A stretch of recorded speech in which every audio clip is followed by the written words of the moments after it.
Hello students, कैसे हैं आप सब। उम्मीद करते हैं आप सब अच्छे होंगे। आज हम लोग पढ़ेंगे कैश फ्लो स्टेटमेंट का 8th पार्ट। इसमें हम लोग वेरियस ट्रांजैक्शंस लेंगे जो एक बिजनेस एंटरप्राइज परफॉर्म करता है, और इन ट्रांजैक्शंस को हम क्लासिफाई करेंगे ऑपरेटिंग एक्टिविटीज में, फाइनेंसिंग एक्टिविटीज में और इन्वेस्टिंग एक्टिविटीज में। साथ ही ये भी देखेंगे कि कैश का इनफ्लो हो रहा है कि आउटफ्लो हो रहा है। ये सब ट्रांजैक्शंस करने से पहले एक चीज जान जाइए कि कुछ ट्रांजैक्शंस ऐसी होती हैं जिसमें कैश की इन्वॉल्वमेंट नहीं होती है। जैसे आपने शेयर इशू किए मशीनरी परचेज करने के लिए, या मशीनरी परचेज किया शेयर इशू करके, तो दोनों ही केसेस में आपने कैश तो इन्वॉल्वमेंट हुआ ही नहीं। आपके पास पैसा आएगा ही नहीं, ना पैसा आपके पास से जाएगा। मशीनरी आएगी आपके पास और आप इशू कर देंगे शेयर्स, या फिर डिवेंचर आपने इशू किए कोई भी एसेट्स परचेज करने के लिए, तो यहाँ पे आपका कोई कैश इन्वॉल्वमेंट नहीं है।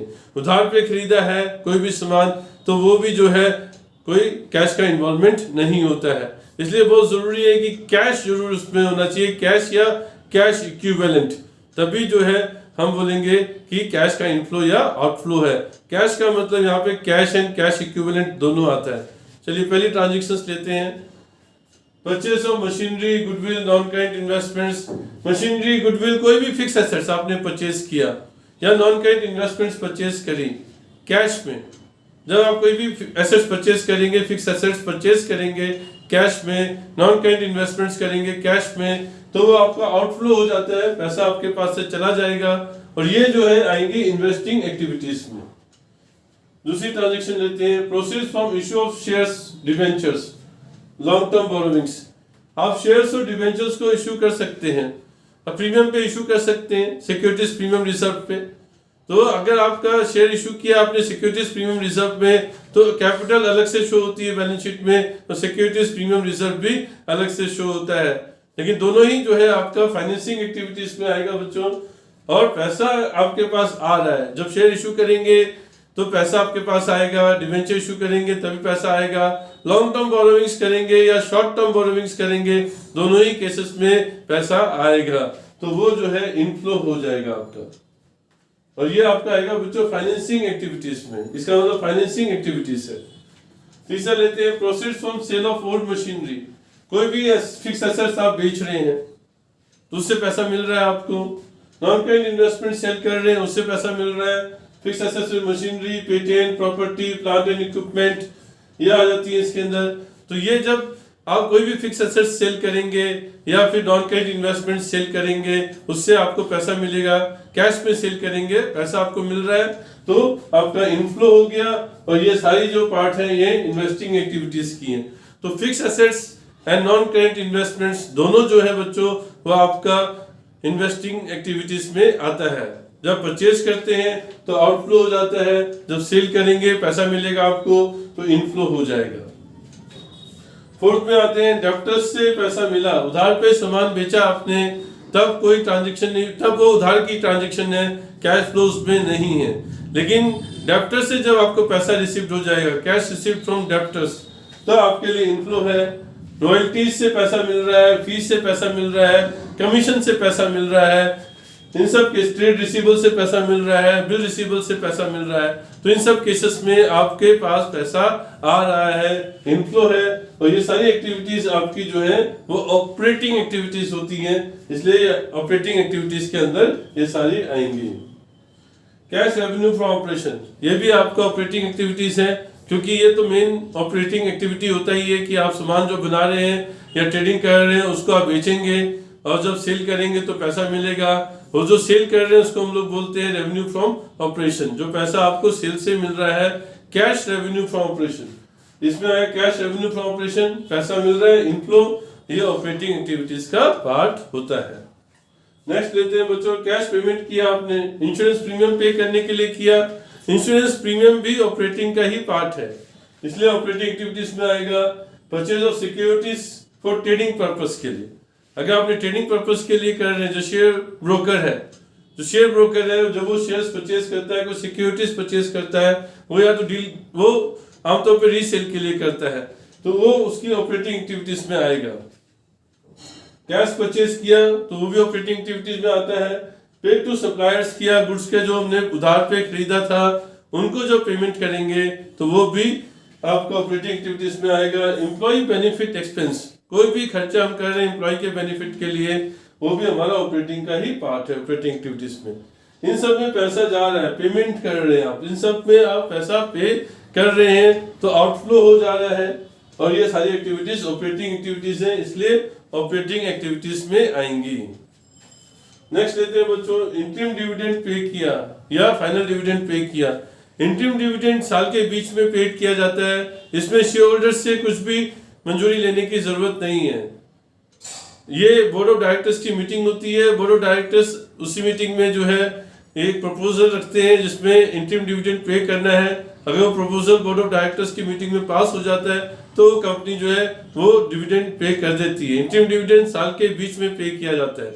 और फाइनल डिविडेंड जो है जब कंपनी प्रपोज करती है, प्रपोज डिविडेंड करती है, और वो जब शेयर होल्डर्स की मीटिंग में शेयर होल्डर्स एग्री कर जाते हैं उसके ऊपर, तब वो जो है फाइनल डिविडेंड के तौर पे किया जाता है।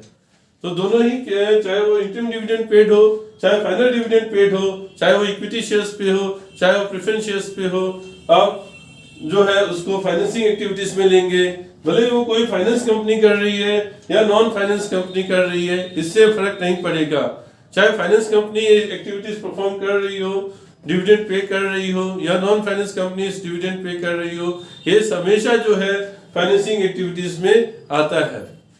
और पैसा आपके पास से जा रहा है तो आउटफ्लो हो गया। इसी में बायबैक ऑफ शेयर्स है।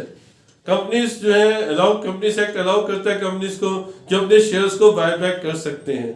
जब कंपनीज अपने शेयर्स को बायबैक करती है तब भी वो जो है फाइनेंसिंग एक्टिविटीज में आएगा, इसमें भी पैसा जाएगा, तो ये आउटफ्लो हो गया।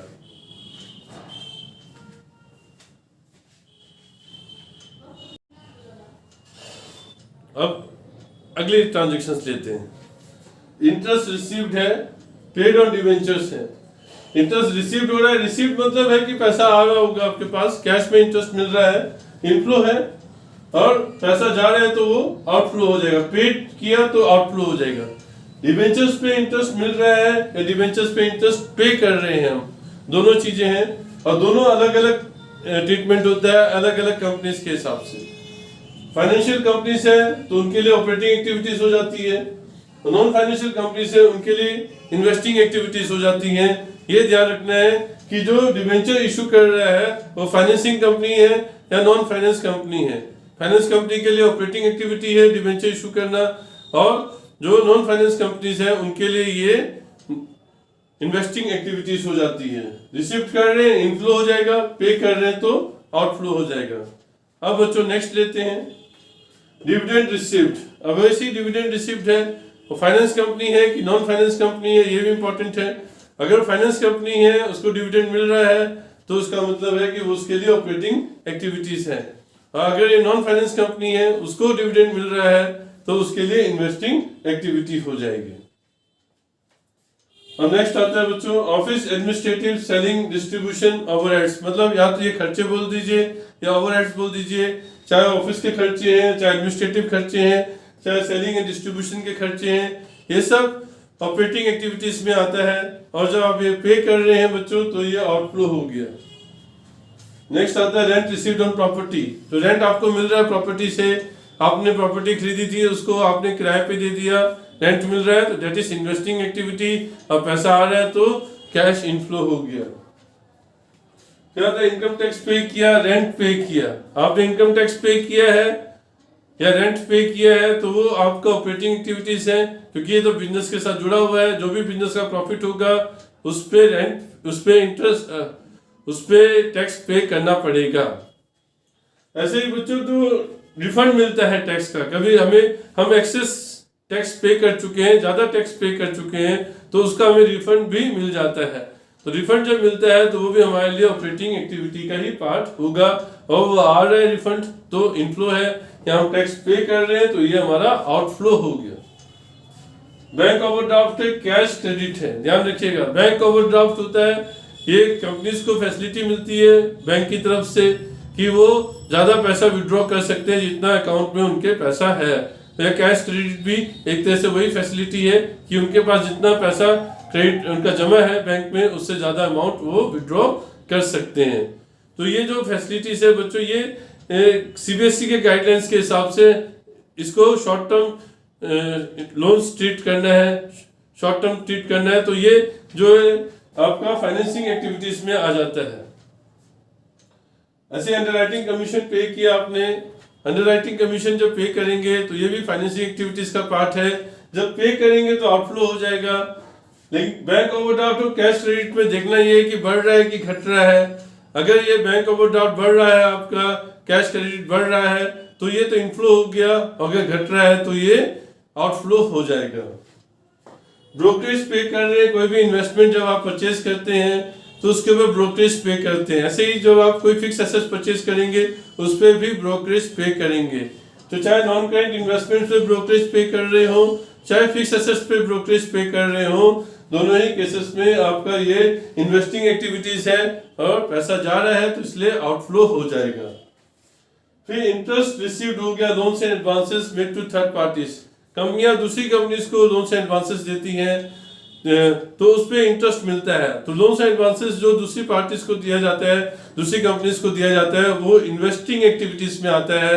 इसीलिए इसको जो है जो इंटरेस्ट मिल रहा है लोन्स एंड एडवांसेस पे, वो इनफ्लो है और इन्वेस्टिंग एक्टिविटीज में आ रहा है। उम्मीद करते हैं बच्चों जो ये चीज हमने वेरियस ट्रांजेक्शंस ली हैं ये आपको समझ में आ गई होंगी कि कैसे उनको क्लासिफाई करना है under operating activities, under financing activities, under investing activities. Thank you student.